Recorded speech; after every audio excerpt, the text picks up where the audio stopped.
Well, hello everybody. Welcome back for another Developer Diary. Today we're going to be talking about Belgium and its new focus tree that it was just announced today. So we can see the Belgian focus tree. Boy, that is a big, chunky focus tree. Yeah, we've got a lot of branches that we can go down here. You'll see that we do have a kind of blurred out section here. I'm guessing that's for the next dev diary, so they don't want us to see that right now. If I had to guess, maybe that's the Belgian Congo? Maybe. So Belgium is, when you start out initially, led by Paul van Zielen. Yes, and it looks like Belgium has been split up and you have a few more provinces, or rather the provinces have been split in half, so you have a few more states. So, it's kind of interesting. Now, Belgium does start with a number of issues right before the start of the war that you're going to have to tackle. We've got scars of the First World War, yikes. Massive corruption, which apparently, as I understand, this Paul van Zielen was a massively corrupt politician. So yeah, politics are going to have to deal with that. You've got economic downturns coming off the Great Depression. Not good. You also have language barriers, as Belgium is a multilingual country. So you have a lot of stability hits with all these demodifiers here. And it looks like you do have a modifier for some special forces, so that's pretty exciting. And it looks like we'll have multiple options here. You can go to the historic path, go down, choose perpetual neutrality, and go the way of historical Belgium. But you will need to deal with your governmental problems ASAP. And so it looks like you're going to be stomping on Paul's hat here and forcing that guy to resign. And then they'll have competing trees to decide which route you're going to be going. Military tree. Looks pretty historic here, right? So Belgium did, construct a lot of fortifications. That was the method for defense for their nation. So we got defensive neutrality, and you can go all the way down here. You've got the redoubt at Antwerp, which, as I understand, was the last place that the Belgian army was to hold out. Didn't work out so well for them historically. We also have Belgian gates and the Iron Wall. That's pretty cool. So maybe just a way to build fortifications on top of fortifications. So make Fortress Belgium. And flooded tank barriers. So cool. So you will be able to flood the country as you can now. And it looks like maybe there's another option here. Damn the consequences. I do like that. So you'll have options for your to remilitarize if you come through this defensive tree, the Royal Military Academy, and it looks like pretty balanced way to update your military, junior officer training, armor, artillery, that sort of thing. And yeah, cool. So it looks like you do have the resist and bite mechanic here on the far left for your special forces. Pretty cool. I do love the boar's head. I don't know historically where that is from, if that goes back to medieval times, but I do love the boar. Now, Belgium does have a lot of monetary issues in the 30s and the 40s, and so you're going to have to sort through that as well, as you're having a massive economic downturn. So we'll have to go through the monetary reconstruction of the country and focus on, I guess, heavy industry and railroad expansions and things like that. As I understand, Belgium was really good at building train engines before the war, and so they exported a lot of train engines worldwide. So that's kind of cool. The engine of economy. So going to be providing trains to the industrialized countries of the world. Now, historically, Belgium didn't really have an air force. I don't know if it even had any success in the 18-day defense, historically, of Belgium. I believe a lot of it was destroyed early on by the Luftwaffe. So this will give you an option to try to militarize quicker. Oh, that's cool. You even have early helicopters if you come down here. I don't know the historical basis behind this, but that's pretty cool. I'm in for it. So Belgium didn't have a navy. So Belgium doesn't start with a navy, and I don't know if that's going to change with the DLC, but it looks like you will have options to go down this navy focus tree and try to build a navy quickly. The port of Antwerp is a critical shipping hub in the world today, as it was then. Building a very large commercial fleet out of there. Belgium was known for being, the the convoy economic ship makers of the world. And so if you could take those shipping ports in Antwerp and you turn it towards building military vessels, maybe you can be pretty powerful and get those kind of cheap roach destroyers and corvettes and things out quickly to try to stand up against the Germans. Yeah, and if you look here, we do have a port of Antwerp here. Yeah, so it really helps your trade. So you get extra trade resources per factory. So that's pretty cool. So this tree is pretty zoomed out, but you can see we do have a lot of different competing focuses for going historic, going monarchy, going fascist, and even to the left. So now we need to talk about politics. So step one, we're going to have to get the guy with the top hat to resign. So we got to force him out and get rid of that government corruption. And then we'll have options to kind of pick the flavor of our government. So, of course, in those days, they did have a king, King Leopold II. And so the king is there, and you have to decide how are you going to deal with that. So we do have royal intervention. And we do have two options for the next prime minister.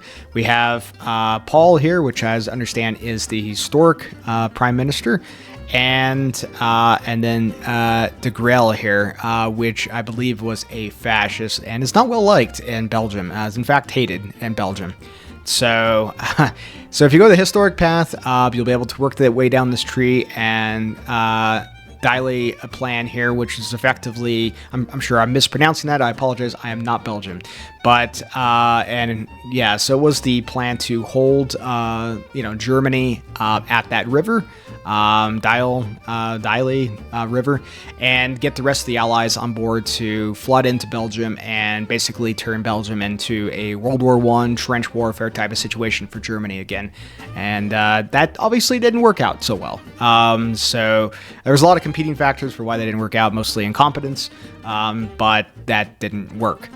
So you'll be able to go down this tree, and you can either go and do the tripartite government, and eventually you're going to be breaking your neutrality, and then you can side with factions, or you can go down and choose and create your own faction, the Benelux Union, and eventually go down to the Council of Europe, and you'll have an option to create the European Union, which Belgium was a founding member, as I understand. So historically, the king was, I wouldn't say forced out, but in the 18th Days Defense, the king, who was the commander-in-chief of the armed forces, instructed the army to lay down their arms and to surrender to the Germans, and not consulting with the government when he did that. And so the army goes to surrender, and the government's like, hey, no, we're sorry, king, but you were unfit to reign. And so we are going to push you aside and continue the fight in exile in Britain. And so if you go down this leftward path, that is the historic path, and you can get some of your leaders back, so on and so forth. If you go the rightward path, you can go the prisoner king. I don't know how interesting this would be, but effectively the king is taken hostage, and you can start to build up resistance in Belgium and have kind of a French resistance in Belgium kind of mechanic. And that could be kind of interesting. I don't really know how that'll play out, but yeah, I'm down for it. Okay, so we do have the fascist branches here, and there are two fascist branches that you can choose from. Fascists weren't very big in Belgium, but there was a fascist party, the Rexist. This guy, de Grelle, who could have been prime minister and possibly probably would have brought down the government. If he becomes prime minister, then you can work down this tree. And his own party, the Rexist party, was effectively like Belgium nationalists, so it wasn't about like expansion, but building Belgium as strong as it could. And then there's the other side of the fascist tree, the VNV party, that effectively they were, they wanted to expand Belgium's borders historically to, take the Dutch and most likely Luxembourg. And if you work your way down the tree here, you can even get claims on France and try to create a historic region from like the Roman Empire of Belgium. Very different flavors on things. It's very much kind of plain tall and plain wide, depending on whatever your playstyle is, if you want to go down that path. Okay, and we do have options here for kind of turning red, turning communist, but the Communist Party in Belgium wasn't really a thing. The communists never really took hold in Belgium too well. From what I've read and research I've done, Belgium's industry was pretty progressive for the time. And treated workers pretty well, and so there was less discontent amongst the working class, and whereas communism couldn't really thrive, so you had more of social democrats in Belgium. So, but you can go down the constitutional crisis here, force the king's abdication, and call for a snap election. So then you have your two paths. You can go the more socialist path, the more communist path ish, and raise the red flag and invite the Soviets in, and join the Comintern. Now, if you want to go, pure democracy, you can go the liberal path and come down here and join the Allies. But if whatever path you choose, you'll both have access to building the Belgian Maginot. Yes, we're going to fortify Belgium, and fortify Belgium in a big way. Yes, we could have regular Belgium fortifications, but what if we had super Belgian fortifications? Look at that. That is a beefy fortification. I love it.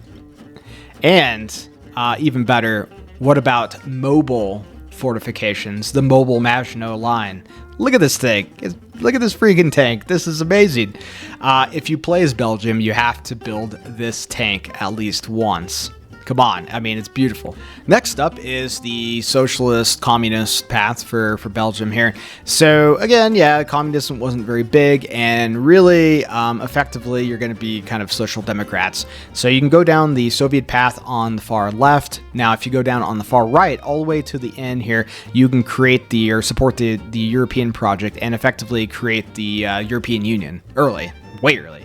Now, I don't know if it'll be the European Union that you might recognize today. Probably wouldn't be, but yes, more of a social democratic path. So Belgium is getting a number of new leaders. I'm not Belgium, so I do not recognize any of these gentlemen, but we've got a lot of leaders that we can choose from. So, kind of controversially, Belgium didn't work on firearms and developing better guns and things like that during the 40s for obvious reasons. So later on, when the European Union and NATO was a thing, Belgium's famous for building really, really excellent rifles. During the 50s, they made the FAL, and excellent rifle, as I understand, was a critical piece of NATO defense in the 50s, but this came out in the 50s, and so they kind of controversially made a decision, the devs did, to add that rifle as a uniquely Belgian rifle that you could research in 1942. Yeah, I don't know how I feel about that. It's something from the 50s that you could build in 42, potentially. Seems a little too ahistoric. I mean, I suppose that's, kind of the purpose of the game in a lot of ways, but it's getting more fantastical, so I don't know. So you'll have to decide for yourself if that's a cool addition or not. But it is uniquely Belgian. And we have a bunch of new leaders here to choose from. Looks like quite a few new generals to pick from. Yes, and new unit models for Belgium. Pretty cool. I do not speak Belgium. Chasseur Ardean, Special Forces guys with the green floppy hat, the floppiest hat. These guys are supposed to be pretty badass, and were, as I understand, founding members or huge contributors to the British SAS effort during the Second World War. So these guys don't fool around. So, yeah, pretty cool unit models. And we'll be getting some new tracks as well with the DLC for Belgium. And I've really been impressed with the music tracks here recently. They're pretty awesome, actually. So, looking forward to that. More music is always a good thing. Well, anyways, that is a quick overview of the new Belgian focus tree. I hope you guys have enjoyed learning a little bit about Belgium. I'm happy that they are getting their own focus tree finally. If you haven't done so already, consider subbing to the channel for more future dev diaries I'll be dropping, as well as new Hearts of Iron content that I upload weekly. All right, I hope you guys have a good day. I've been Greg the Gamer. Take care.